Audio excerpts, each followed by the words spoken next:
اللہ والصلاة والسلام علی رسولہ النبی الکریم وعلی آلہ وصحبہ اجمعین، اما بعد فاعوذ باللہ من الشیطان الرجیم، بسم اللہ الرحمن الرحیم۔ ما كان للنبي والذين آمنوا أن يستغفروا للمشركين ولو كانوا أولي قربى من بعد ما تبين لهم أنهم أصحاب الجحيم وما كان استغفار إبراهيم لأبيه إلا عن موعدة وعدها إياه فلما تبين له أنه عدو لله تبرأ منه إن إبراهيم لأواه حليم وما كان الله ليضل قوما بعد إذ هداهم حتى يبين لهم ما يتقون إن الله بكل شيء عليم إن الله له ملك السماوات والأرض يحيي ويميت وما لكم من دون الله من ولي ولا نصير۔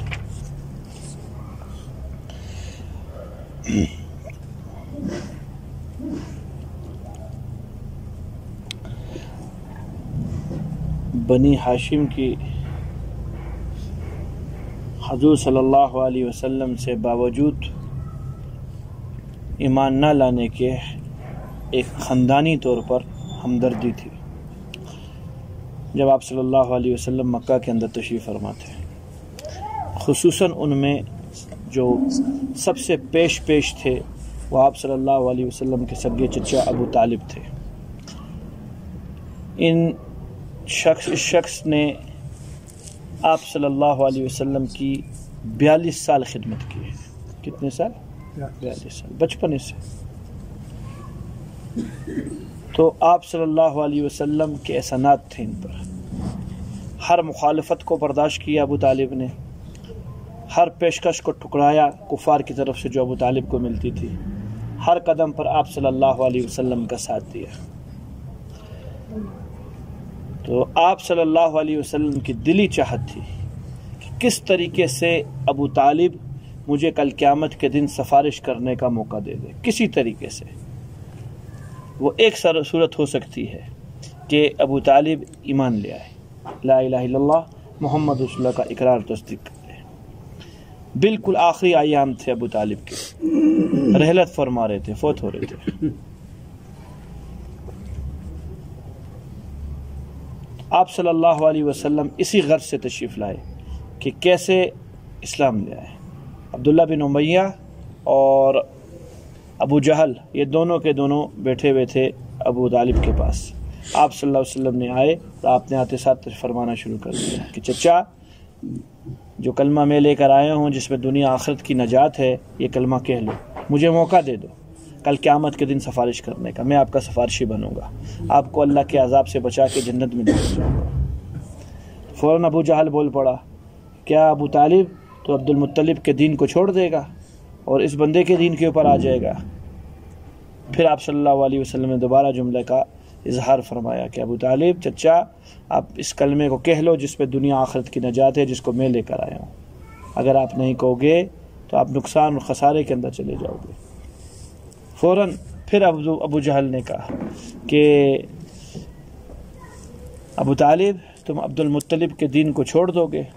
اس پر ابو طالب کے الفاظ کہ میں عبد المطلب کے دین پر ہی ہوں، میں عبد المطلب کے دین پر ہی ہوں۔ ایک روایت کے اندر ہو رہا تھا، بخاری شریف کی روایت ہے کہ بچہ، بھتیجے، اگر اپنی قوم والوں کی رسوائی کا اندیشہ نہ ہوتا کہ مجھے رسوا کریں گے اور یہ کہیں گے کہ موت کے ڈر سے بڈھے نے کلمہ پڑھ لیا، تو کبھی بھی آپ کی آنکھوں کو، میں ہر حال میں آپ کی آنکھوں کو ٹھنڈا کرتا اور اس کلمے کو پڑھ لیتا۔ ایک اور روایت میں آیا ہے، یہاں یہ بھی فرمایا ہے کہ ابھی میں بیمار ہوں، جب میں تندرست ہو جاؤں گا پھر میں کلمہ پڑھ لوں گا۔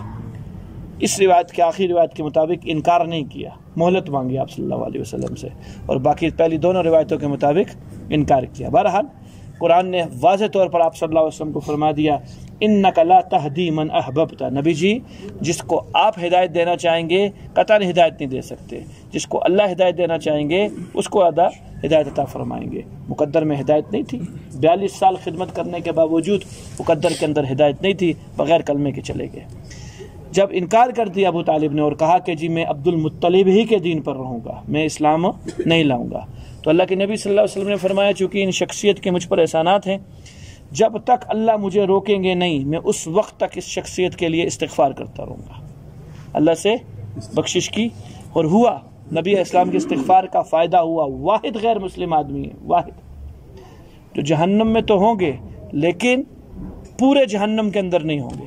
اللہ کے نبی علیہ السلام کی حدیث ہے صرف پاؤں تک آگ چھوئے گی، باقی جسم سارا کیا رہے گا؟ آگ سے محفوظ رہے گا۔ واحد کے غیر مسلم آدمی، لیکن اس کا اثر کیا ہوگا؟ میں نے آپ حضرات سے عرض کیا، مسلمان کا آگ میں جانا وہ کس چیز کے لیے؟ تطہیر کے لیے، پاک ہونے کے لیے ہے، نظافت کے لیے ہے، اور غیر مسلم کا آگ میں جانا تعذیب کے لیے ہے، ہلاکت کے لیے، عذاب دینے کے لیے ہے۔ تو پاؤں میں جو آگ چھوئے گی اس کی وجہ سے آپ صلی اللہ علیہ وسلم نے فرمایا کہ دماغ ابلے گا، اتنی شدید قسم کی وہ تکلیف ہوگی۔ تو آپ نے فرما دیا کہ جی میں اس وقت تک استغفار کرتا رہوں گا جب تک اللہ تعالیٰ مجھے روکیں گے نہیں۔ اللہ رب العزت نے قرآن اتارا آپ صلی اللہ علیہ وسلم پر، ما کان للنبی، مناسب نہیں ہے کسی نبی کے لیے، والذین آمنوا، اور ان لوگوں کے لیے جو اس نبی پر ایمان رکھتے ہیں، ان یستغفروا للمشرکین، کہ وہ کافر لوگوں کی، مشرک لوگوں کے لیے استغفار کریں۔ روک دیا آپ نے، اللہ رب العزت نے روک دیا۔ کیوں؟ اللہ کا ازل سے لے کر ابد تک کا یہ فیصلہ ہے، بڑے سے بڑا گناہ کر کے لائے میرے پاس، زمین اسمان بھر دے گناہ کر کے، سچے دل سے صدق کی توبہ مانگ لے، اللہ معاف فرما دیں گے۔ ایک چیز کو نہیں، وہ کیا ہے؟ شرک، اس کو اللہ نہیں مانتے۔ تو ان کا جرم ہی وہی ہے کہ جو کیا ہے، باوجود نیکیوں کے، ان کی ہزاروں لاکھوں کروڑوں نیکیاں ہیں، اور نیکیاں کس ذات کے ساتھ ہیں؟ حضور صلی اللہ علیہ وسلم سے جو تعلق رکھتی ہیں۔ میں نے کہا 42 سال خدمت ہے آپ صلی اللہ علیہ وسلم کی، وہ نیکیاں کسی کھاتے ہوئے نہیں آئیں، اور صرف ایک گناہ ایسا تھا جس نے سب کو پکڑوا دیا۔ اور ایمان ہونے کے بعد بڑے سے بڑا بھی گناہ کر لے ہوئے، اللہ کی رحمت سے امید ہے، توبہ کرتا ہے صدقے دل سے، اللہ اس کی بخشش فرمائیں گے۔ ان یستغفروا للمشرکین، کہ مشرکوں کی توبہ کے لیے استغفار نہیں کرنا۔ رک گئے، آپ صلی اللہ علیہ وسلم نے استغفار کرنا چھوڑ دیا۔ کہا مشرک کون ہو؟ وَلَوْ كَانُوا أُولِي قُرْبَى مِن بَعْدِ مَا تَبَيَّنَ لَهُمْ أَنَّهُمْ أَصْحَابُ الْجَحِيمِ، اگرچہ تمہارے قریبی رشتہ داری کیوں نہ ہو، اولی قربا تمہارے اقاربی کیوں نہ ہو، اور وہ مشرک ہیں، ان کے لیے بھی استغفار نہ کرنا۔ بعد اس چیز کے ظاہر ہونے کے تمہیں بات معلوم ہو چکی ہے، چونکہ مشرک ہے، قسم کھا کے کہا جا سکتا ہے اصحاب الجحیم ہے، کون ہے؟ جہنمی آدمی، قسم کھا کے کہا جا سکتا ہے۔ جب تمہارے سامنے اتنی واضح بات ہو چکی ہے، اب استغفار نہ کرو۔ صحابہ نے عرض کی یا رسول اللہ، آپ کے ذریعے اللہ نے ہم تک قرآن اتروایا ہے، اور ہم قرآن میں یہ بھی چیز پڑھتے ہیں کہ ابراہیم علیہ السلام نے اپنے والد آذر کے لیے استغفار کیا ہے، اور وہ بھی غیر مسلم تھے، وہ بھی کیا تھے؟ غیر مسلم تھے۔ وہ استغفار کیا تھا؟ فوراً اللہ نے دوبارہ قرآن اتارا، وَمَا كَانَ الْإِسْتِغْفَارُ إِبْرَاهِيمَ لِأَبِيهِ۔ ہاں، اس کی حقیقت سنو، یہ جو سوال کر رہے ہیں آپ سے میرے محترم ساتھیوں، میں بات درمیان میں کاٹ رہا ہوں، پھر آتا ہوں اس آیت کے اوپر۔ جن مسائل سے عقائد بننے تھے، قرآن نے اس کی ایک نظیر نہیں چھوڑی، خود بیان کیا اللہ تعالیٰ نے۔ جن سے کیا بننے تھے؟ عقائد بننے تھے، اس سے ایمان کا تعلق ہے۔ اور جن سے فروعات بننی تھی، احکام بننے تھے، وہ سپرد کیا آپ صلی اللہ علیہ وسلم کے۔ بارہا 400 سے اوپر جگہ پر میری معلومات کے مطابق 432 مرتبہ اقیم الصلاۃ، اقیم الصلاۃ، اقیم الصلاۃ، نماز پڑھ لو۔ کہیں بتلایا کیا فجر میں کیسے پڑھ لو، ظہر میں کیسے پڑھ لو، عصر میں کیسے پڑھ لو؟ سارا چھوڑ دیا گیا کس کے اوپر؟ فعل نبوی صلی اللہ علیہ وسلم۔ بے شک حکم اللہ ہی کا تھا، جو فعل نبوی ہوتا ہے وہ کیا ہوتا ہے؟ حکم اللہ رب العزت کا ہوتا ہے، لیکن صراحت قرآن میں اللہ نے نہیں فرمائی، یہ نبی کے سپرد چھوڑ دیا۔ آپ کریے، اس چیز کو سمجھائیے، یہ فروعات ہے۔ کیا چیز ہے جی؟ فروعات ہیں۔ شافع 1 رکعت وتر پڑھتے ہیں۔ کتنی رکعت وتر پڑھتے ہیں؟ 1 رکعت۔ ہم کتنی رکعت وتر پڑھتے ہیں؟ 3۔ فروعات ہیں، 1 پڑھنے والا کافر نہیں ہوگا، 3 پڑھنے والا کافر نہیں ہوگا، 3 کا انکار کرنے والے سے کفر لازم نہیں ہوگا، 1 کے انکار کرنے سے کفر نہیں ہے، اور ایک آدمی نماز ہی کو نہیں مانتا، کفر لازم آئے گا؟ کفر۔ اس لیے نماز کو تو بیان کیا، نماز کے فروعات کو بیان نہیں کیا۔ صحابہ کا زبان کھولنا کہ جی استغفار کیا نام ہے، ابراہیم علیہ السلام نے استغفار اپنے ابا کے لیے کیا، اللہ نے فوراً قرآن اتارا۔ کیوں؟ یہ عقیدہ ہے کہ کافر کے لیے استغفار کرنا چاہیے نہیں چاہیے، کیا چیز رکھتی ہے انسان کے عقیدے سے، فوراً جواب مل گیا، فوراً قرآن نے کہا۔ وما کان استغفار ابراہیم علی ابی، اچھا اس کی کیا حقیقت ہے جو ابراہیم علیہ السلام نے اپنے والد صاحب کے لیے استغفار کیا، اس کی حقیقت کیا ہے؟ فرمایا وہ استغفار کوئی حیثیت نہیں رکھتا الا مگر موعدۃ وعدہا ایاہ، وہ صرف ایک وعدہ تھا ابراہیم علیہ السلام کا اپنے باپ کے لیے کہ میں حضرت آپ کے لیے خاص طور پر کیا کروں گا، استغفار کروں گا۔ فلما تبین لہ، جب پتہ چل گیا ابراہیم علیہ السلام کو انہ عدو للہ، یہ تو اللہ تعالیٰ کا دشمن ہے، ابا کون ہے؟ کافر ہے، اللہ کا دشمن ہے، تبرأ منہ، فوراً بری ہو گئے اس چیز سے، استغفار نہیں کیا۔ جب تک زندگی میں زندہ تھے اور امید تھی کہ شاید کسی موقع پر مسلمان ہو جائیں گے تو اللہ سے اس کی توفیق مانگتے رہے، اللہ ابا کو ہدایت دے دے، اللہ یہ ہدایت کی طلب کرنا یہی استغفار ہے۔ ہدایت کی طلب کرنا کیا ہے؟ نبی کے یہی استغفار تھا۔ جب پتہ چل گیا موت کے وقت میں کہ یہ بندہ کس حالت میں چلا گیا، کفر کی حالت میں، ابراہیم علیہ السلام نے کیا کر لیا؟ قرآن نے فرمایا تبرأ منہ، بری ہو گئے اس چیز سے، بیزار ہو گئے، وہ نہیں کیا۔ تو ابھی ابو طالب کا کیا پتہ چل گیا ہے کہ کفر سامنے آ چکا کہ موت کے تک بھی، ہاں زندگی میں اللہ کے نبی صلی اللہ علیہ وسلم نے بھی دعائیں مانگی، احد کے اندر تکلیف دی لوگوں نے آپ صلی اللہ علیہ وسلم کو، تکلیف دی، آپ نے کیا فرمایا؟ اللہم اغفر لقومی، اللہ میری قوم کی بخشش فرما دے، فإنہم لا یعلمون، یہ لوگ کیا جانتے نہیں ہیں، زندہ لوگ ہیں، کافر ہیں، ان کی بخشش کی دعا مانگی آپ صلی اللہ علیہ وسلم نے۔ یہ جو بخشش کی دعا تھی اصل میں توفیق ایمان تھا، اللہ ایمان کی کیا دے دے ان لوگوں کو؟ توفیق عطا فرما دے، جو سبب بنے گا بخشش کا، توفیق ایمان، ایمان جب مل جائے گا تو یہ ایمان کیا بن جائے گا؟ سبب بن جائے گا بخشش کا۔ اصل میں اللہ کے نبی اسلام نے استغفار نہیں کیا، اللہ سے ان کے لیے ایمان کی کیا مانگی ہے؟ دعا مانگی ہے۔ یوں ہی ابراہیم علیہ السلام کا اپنے ابا کے لیے استغفار کرنا وہ استغفار نہیں تھا، وہ کیا چیز تھی؟ دعا تھی، جو ابا کے لیے رحمت کی۔ علامہ قرطبی رحمۃ اللہ لکھا ہے موجودہ دور کے جو کافر ہیں، خواہ کسی مذہب سے تعلق رکھتا ہے، ان کے لیے ہدایت کی دعا یہاں سے ثابت ہوتی ہے کہ کیا کر سکتا ہے، ان کے لیے ہدایت کی دعا مانگ سکتا ہے، اللہ تعالیٰ ان کو ایمان عطا فرما دے۔ جو موجودہ دور کے کافروں کے لیے انسان استغفار کرے گا، وہ مقصود یہ ہوگا اس سے کہ یہ کیا مانگ رہا ہے، اس سے ان کی ہدایت مانگ رہا ہے کہ اللہ تعالیٰ ان کو کیا عطا فرما دے، ہدایت۔ اور جس کافر کا پکا پتہ چل گیا یہ کفر کی حالت میں مرا ہے، اس کے لیے کیا نام ہے؟ استغفار نہیں ہے۔ ان ابراہیم لأواہ حلیم، بے شک آہوزاری کرنے والے تھے ابراہیم علیہ السلام۔ آہوزاری کا مطلب ہوتا ہے نرم دل والے، اور حلیم بردبار تھے۔ نبیوں کے اندر چند نبی ایسے گزرے ہیں جن میں خشیت کا مادہ بہت زیادہ اللہ نے کوٹ کوٹ کے ڈالا ہوا تھا۔ میں نے آپ کو سنائی تھی حضرت یحییٰ علیہ السلام کی بات۔ حضرت یحییٰ علیہ السلام کی حالت یہ تھی، اللہ کے خوف کی وجہ سے 2 نالیاں یہاں بنی ہوئی تھی، رو رو رو رو کر پانی جیسے آنسو نکلیں گے اسی نالی سے نکلیں گے، کہیں اور سے نہیں جائیں گے، رستہ جو بن چکا تھا۔ صرف رونا کام تھا ان کا، ہر وقت صبح دوپہر شام اللہ کے خوف کی وجہ سے روتے تھے۔ اور ان کے بعد جس کا جو ابراہیم علیہ السلام ہے، ان کے اندر بھی خشیت کا مادہ بہت زیادہ تھا۔ یحییٰ علیہ السلام کے بارے میں تو یہاں تک آتا ہے اماں روئی کے پھوار رکھا کرتی تھی ادھر، کہ کئی آنکھوں کے آنسو میں ایک قسم کی تیزاب ہے جس کی زیادہ ٹپکنے کی وجہ سے وہ جلد خراب ہو جاتی ہے، تو اماں یہاں روئی کے پھوار رکھتی تھی تاکہ باہر جائیں تو برا محسوس نہ ہو۔ ان کے مقابلے میں انہی کے ساتھ جو کام کر رہے ہیں ہم منصب آدمی، وہ حضرت عیسیٰ علیہ السلام، وہ ہنسمکھ تھے، خوش رہا کرتے تھے، ہنستے تھے، مسکراتے تھے۔ تو عیسیٰ علیہ السلام نے بارہا کہا یحییٰ علیہ السلام سے کہ اس فعل سے لوگ نا امید ہو جائیں گے آپ کے، یہ جو آپ کا فعل ہے، یعنی ہر وقت خشیت کا طاری ہونا، آپ نبی کے ایمان رکھتے ہو، عام لوگ نبی کا ایمان نہیں رکھتے ہیں، وہ لوگ نا امید ہو جائیں گے اللہ کی رحمت سے، ان کو نقصان ہو جائے گا۔ اللہ تعالیٰ نے وحی اتاری عیسیٰ علیہ السلام پر، عیسیٰ مجمع میں تو ایسے ہی رہے جیسے ہے، ہنستا کھیلتا، اور اکیلے کے اندر، تنہائی اور خلوت کے اندر ایسے ہو جا جس طرح یحییٰ ہے۔ اور کہتے یحییٰ کو خلوت میں تو ویسے ہی رہے جیسا کہ موجود ہے، رونا دھونا یہ اللہ کو پسند ہے۔ فرمایا 3 آنکھوں پر جہنم حرام ہے، اللہ کے راستے میں جاگنے والی آنکھ جو پیرے کے لیے، دوسرے نمبر پر جن چیزوں سے اللہ تعالیٰ نے روکنے سے منع فرمایا ہے اس چیز سے آنکھ بند کر لے، اس پر حرام۔ اور تیسرا اللہ کی خشیت کی وجہ سے، خوف کی وجہ سے آنسو گرے، فرمایا اللہ کے نبی اسلام نے خواہ وہ مکھی کے پر ہی کے برابر کیوں نہ گرے، ان تینوں کے اوپر جہنم حرام ہے۔ تو اکیلے میں یہ تو رونا ترغیب ہے اللہ کی طرف سے، رو جہنم بجھا رہے ہو، اور مجمع کے اندر یحییٰ ایسے ہو جا جس طرح عیسیٰ علیہ السلام ہے، تاکہ لوگ کیا نہ ہو، نا امید ہو۔ ابراہیم علیہ السلام کی آہوزاری کے بارے کے اندر آتی ہے الفاظ، جب یہ آخرت کے منازل کو، جہنم وغیرہ کو یاد کیا کرتے تھے، تو روایات میں آتا ہے، تنبیہ المخترین کے اندر یہ روایت لکھی ہے، اذا ذکر النار فبکا، جب جہنم کو یاد کرتے پھر حضرت رویا کرتے ابراہیم علیہ السلام. حتی تسمع وجیبۃ قلبی من مسیرۃ میل، یہاں تک کہ ان کے دل سے رونے کی آواز 1 میل سے دور آدمی کو سنائی دیتی تھی کہ ابراہیم رو رہا ہے. اتنی خشیت تھی طبیعت کے اندر. ایک دن جبرائیل علیہ السلام نے عرض کی هل رأیت خلیلا یعذب خلیلہ، کوئی خلیل ایسا دیکھا ہے اپنے خلیل کو عذاب دے دے؟ آپ تو اللہ کے خلیل ہیں، آپ کو اتنی رونے کی ضرورت کیا ہے؟ عجیب سا جواب دیا ابراہیم علیہ السلام نے.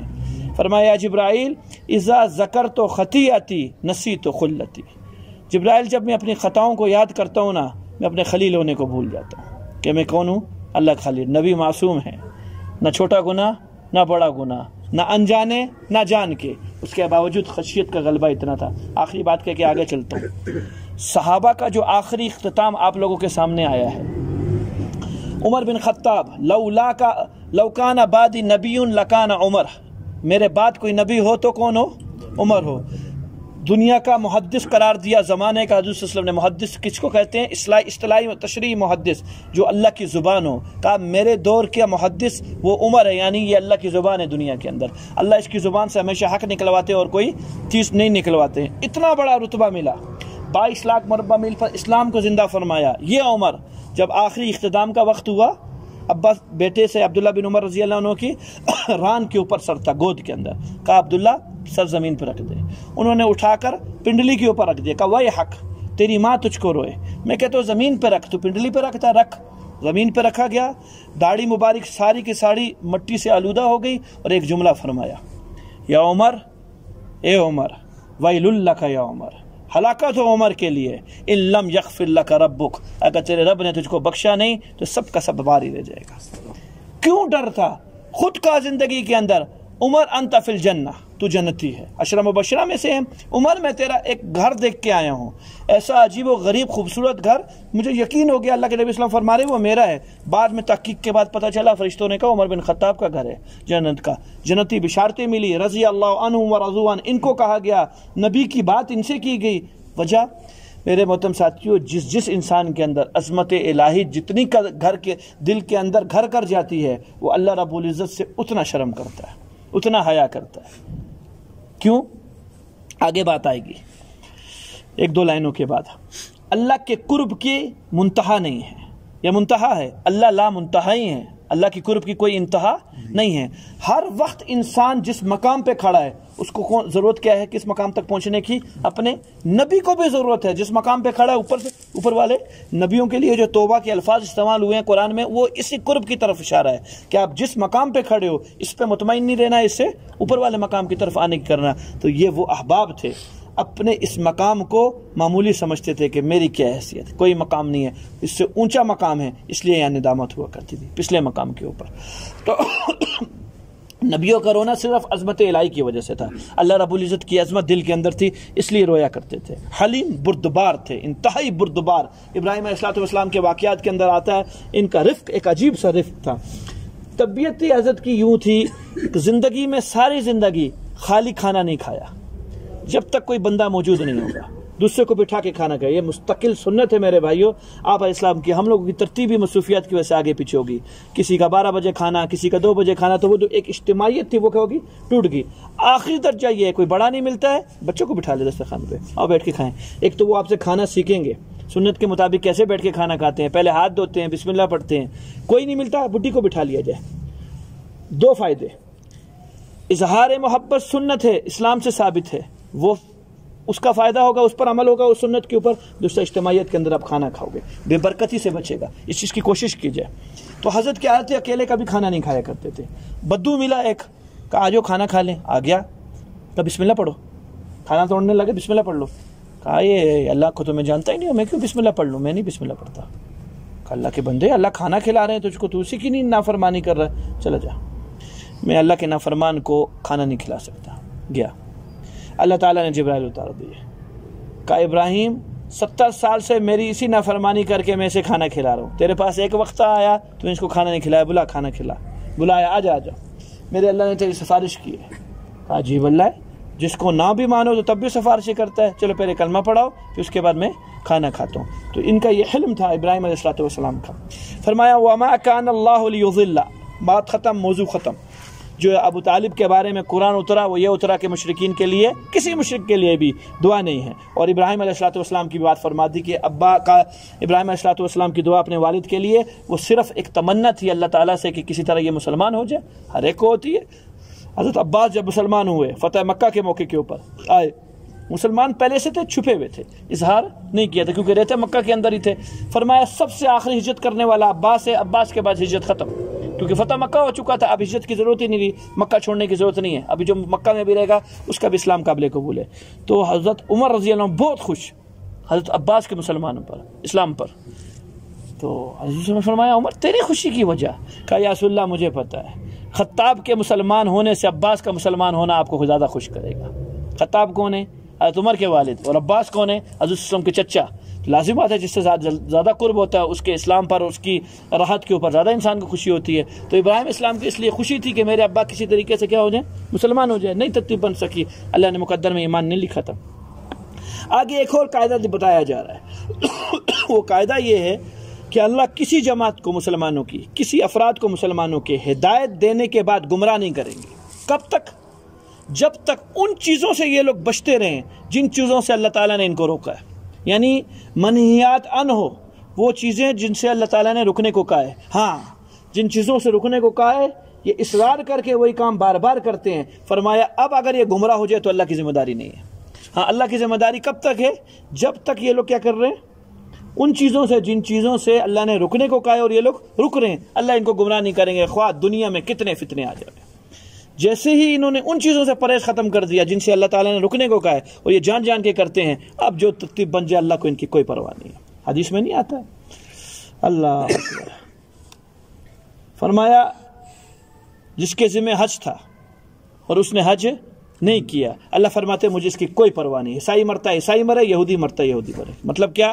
اللہ لا تعلقی کا اظہار فرما رہے، میرے اس کے ساتھ کیا کوئی تعلق نہیں ہے۔ تو میرے بھائیو آخرت کے اندر اگر اللہ کے ساتھ تعلق ہی نہ ہو تو بچے کی کوئی صورت ہو سکتی ہے؟ کوئی صورت نہیں ہو سکتی ہے۔ حکم فرمایا وما كان الله ليضل قوما بعد اذ هداهم، اللہ کسی قوم کو بھی ان کی ہدایت دینے کے بعد گمراہ نہیں کریں گے۔ کب تک؟ حتی یبین لهم ما یتقون، یہاں تک کہ ظاہر کر دیں، کھول کے رکھ دیں ان کے سامنے ان چیزوں کو جن سے انہوں نے بچنا ہے۔ بچنے کی چیزیں سامنے آ گئی، اب بچنا شروع کر دیا، اللہ ان کی حفاظت کی، ایمان کی حفاظت فرمائیں گے۔ اور اگر انہوں نے ان جن چیزوں سے پرہیز کرنا ہے ان پرہیز کرنے والی چیزوں سے نہ بچے تو ایمان ان کا لالے میں آئے گا، ایمان ان کا خطرے کے اندر پڑ جائے گا۔ میرے بھائیوں نیکی اتنا اللہ تک نہیں پہنچاتی جتنا گناہوں سے بچنا اللہ تک پہنچاتا ہے۔ میں نے آپ کو کسی محفل کے اندر کہا ہے نیکی پہ چلنا تقویٰ ہے، نیکی پہ چلنا کیا ہے؟ تقویٰ ہے، اور گناہوں سے بچنا ولایت ہے۔ گناہوں سے بچنا کیا ہے؟ ولایت ہے۔ کل پرسوں کے آپ کے ملفوظ سے میں بات یاد آئی کہ لکھا ہوا یہ تھا کہ جو ایک گناہ بدنظری اس سے بچے گا اللہ ولایت خاصہ عطا فرمائیں گے۔ کیا عطا فرمائیں گے؟ ولایت عامہ اور نہیں، ولایت خاصہ، ولایت تامہ۔ یہ ولایت خاصہ میرے محترم ساتھیوں صدیقین کی پہلی سیڑھی ہے، یہاں سے چڑھتے ہیں، اور صدیقین کا آخری فعل نبیوں کا پہلا فعل ہوتا ہے۔ یہ عام بات نہیں ہے، اگر کسی کو عطا فرما دے ایک گناہ ہے اس سے بچنے پر ولایت خاصہ مل رہی ہے۔ مشکل کام ہے میرے بھائیوں، شروع میں تکلیف ہوئے گی، 2 4 6 8 دن، اس کے بعد عادت ہو جائے گی، سکون ہو جائے گا۔ جو نشائی لوگ ہوتے ہیں شروع میں نشے میں کیا ہوتی ہے؟ تکلیف ہوتی ہے۔ جو شرابی ہوتے ہیں شروع میں شراب پینے سے الٹیاں آتی ہیں، طبیعت بے قرار ہوتی ہے، لیکن چونکہ مزہ لگ چکا ہوتا ہے دوسری دفعہ بھی اس تکلیف کو برداشت کرتا ہے، تیسری دفعہ بھی اس تکلیف کو برداشت کرتا ہے، چوتھی دفعہ الٹیاں آنا بند ہو جاتی ہیں، سر خالی چکلاتا ہے۔ جو منتہی ہوتے ہیں آخری ٹائم کے شرابی، جو جن کا کام ہے صبح دوپہر شام ہے، ان کو وقتی نشہ ہوتا ہے، اس کے بعد وہ نشہ بھی نہیں ہوتا ہے۔ کیوں ہو چکے ہوتے ہیں؟ عادی ہو چکے ہوتے ہیں۔ بہو یہی مثال ہے میرے بھائیوں، شروع میں تکلیف ہوتی ہے، یہ 2 4 6 دن کی تکلیف ہے۔ کیا ہے کہ اللہ کی محبت کے لیے 2 4 دن کی تکلیف برداشت کر لو، اس کے بعد انشاءاللہ یہ جذبہ نیچے جاتا رہے گا اور انسان کا ایمان اوپر جاتا رہے گا۔ پھر لطف آئے گا کس چیز کے اندر؟ آنکھ کھلنے کا ٹائم آیا، اس نے آنکھ بند کر لی، اللہ عجیب سا لطف عطا فرمائیں گے جس کو انسان اپنے الفاظ میں بیان نہیں کر سکتا ہے۔ تو فرمایا گناہ خطرناک چیزیں، ایمان کے جانے کا خدشہ ہے، بچا جائے جی، خوب بچا جائے۔ ان اللہ بکل شیء علیم، اللہ ایک چیز کے اوپر قادر ہیں، عالم ہیں، ایک چیز کو جانتے ہیں۔ ان اللہ نے اپنا تعارف فرمایا۔ اللہ کون ہے؟ لوگوں سنو اللہ کی پہچان سنو، اللہ ہیں کون، اللہ کی طاقت کیا ہے۔ لہو ملک السماوات والارض، تمام کی تمام زمینیں، تمام کے تمام آسمان اس ایک اللہ کے قبضے کے اندر ہے، اور وہی اللہ ان کا بادشاہ ہے، اور غیرت والا بادشاہ ہے، کمزور بادشاہ نہیں ہے، اللہ کے نبی صلی اللہ علیہ وسلم نے فرمایا انا غیور، میں غیرت والا ہوں، واللہ اغیر، اللہ مجھ سے بھی زیادہ غیرت والے ہیں۔ تو اللہ سے بڑھ کر کوئی غیرت والا نہیں ہے۔ دنیا کا دستور ہے آپ میرے کام پہ لگو، آپ کا حصہ پہلے سے، آپ کو مٹھائی تقسیم کرنے کے لیے بھیجا ہوا ہے تو آپ کا حصہ پہلے سے نکالوں گا، کیوں کہ میرے کام پہ لگا ہوا، یہ نہیں رہی جائے۔ ایسے تھوڑی وہ یار بھول ہی گیا تھا، کہے گا عجیب بندہ ہے، اس کا کام کرتا رہو، آخر کے اندر میرا حصہ نہیں نکالا۔ میرے بھائیو، میرے ہاں نسیان ہے، اللہ کے ہاں کوئی نسیان نہیں ہے۔ جو اللہ کے کام میں لگے گا، اللہ کے احکامات کو پورا کرے گا، اللہ غیرت والے ہیں۔ اللہ ایک مسلمان کی ایک ایک چھوٹی سی چھوٹی نیکی کی قدر کرتے ہیں، چھوٹی سے چھوٹی۔ نماز پڑھنا تو بہت بڑا کام ہے، جو ابھی آپ نے نماز پڑھی ہے۔ اللہ کے قرب کے درجات، اللہ کے درجات ہیں وہ لا بتنائی ہیں۔ اللہ جانے اس نماز کی اصل مجھے اور آپ کو مل جائے، یہ نماز کہاں سے کہاں اڑا دے گی۔ وہاں الرحمان صاحب عجیب بات فرماتے ہیں، کہتے ہیں جب تم اتباع سنت پر آؤ گے تو تمہاری سنتوں کا فائدہ کیا ہوگا۔ یہاں سے ابتدا شروع کی بات کی کہ چھوٹے چھوٹے تمہارے مسئلے، روزی کا مسئلہ، بیماری کا مسئلہ، فلاں کا مسئلہ، یہ چھوٹے چھوٹے مسئلے اللہ کے لیے تو چھوٹے چھوٹے ہیں نا، کہ یہ تمہارے وضو اور استنجے کی سنتیں پوری کرنے میں اللہ حل فرما دیں گے۔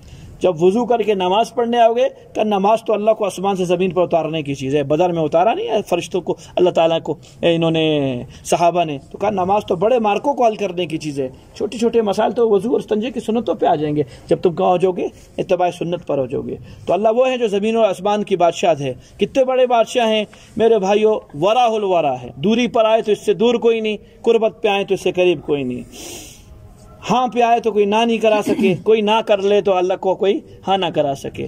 چھوٹی سی مثال دوں اللہ کی بادشاہت کی، جو اللہ نے ایک بادشاہ اپنی بادشاہت بنائی ہے۔ ایک روایت غالباً کنز العمال کے اندر میری آنکھوں سے گزری ہے۔ اللہ کی سب سے آخری مخلوق جو اوپر ہے اس کا نام ہے عرش۔ یہ اللہ کی مخلوق ہے اور اس سے اوپر کوئی مخلوق نہیں ہے اللہ کی، بس ختم ہو گیا معاملہ۔ یہ عرش ہے کیا اصل میں؟ یہ عرش حضور صلی اللہ علیہ وسلم کی جنت کی چھت ہے۔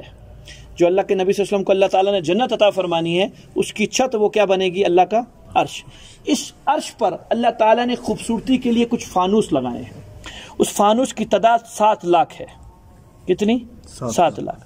فانوس لائٹوں کی طرح میرے بھائیوں نہیں لگتا، جوڑ جوڑ کے لگایا جائے، بدصورت نظر آتے ہیں۔ پورے حال مسجد کے اندر، اتنی بڑی مسجد میں ایک فانوس کافی ہے اس کی خوبصورتی کے لیے۔ بڑے حال میں 2 لگے ہوں گے، ایک اس کونے میں ایک اس کونے میں، تو معلوم کیا ہوا؟ فانوس قریب قریب نہیں لگتے، دور دور لگتے ہیں۔ تو 7 لاکھ فانوس جس عرش پہ لگے ہوئے ہیں تو وہ عرش کتنا بڑا ہوگا؟ ابھی فانوس کی کیفیت سنیے، یہ ہے کیا چیز جی؟ سب سے چھوٹا فانوس، اس کے بعد دوسرے نمبر پہ اس سے بڑا ہے، تیسرے نمبر پہ جو 7 لاکھ جس کا نمبر ہے وہ سب سے بڑا فانوس ہے۔ اس چھوٹے کے مقابلے میں یہ چھوٹا، اس کے مقابلے میں کوئی حیثیت نہیں رکھتا۔ جو سب سے چھوٹا فانوس ہے اس کی حیثیت کیا ہے؟ روایات میں آتا ہے 7 زمینیں 7 آسمان، سارا انس، سارا جن، سارے فرشتے اس فانوس کے اندر اگر ڈالے جائیں تو نظر بھی نہیں آئے کہاں ہے۔ یہ کون سا فانوس ہے؟ سب سے چھوٹا فانوس ہے، یہ اللہ ہے۔ اس سے بھاگ کے کوئی کہاں جاوے بھائی، کہیں نہ جاوے۔ وہ پھر بات دہراتا ہوں، افلاطون نے موسیٰ علیہ السلام سے کہا تھا، یہ بالکل جلالین کی حاشیے میں بات لکھی ہے، جھوٹی نہیں ہے۔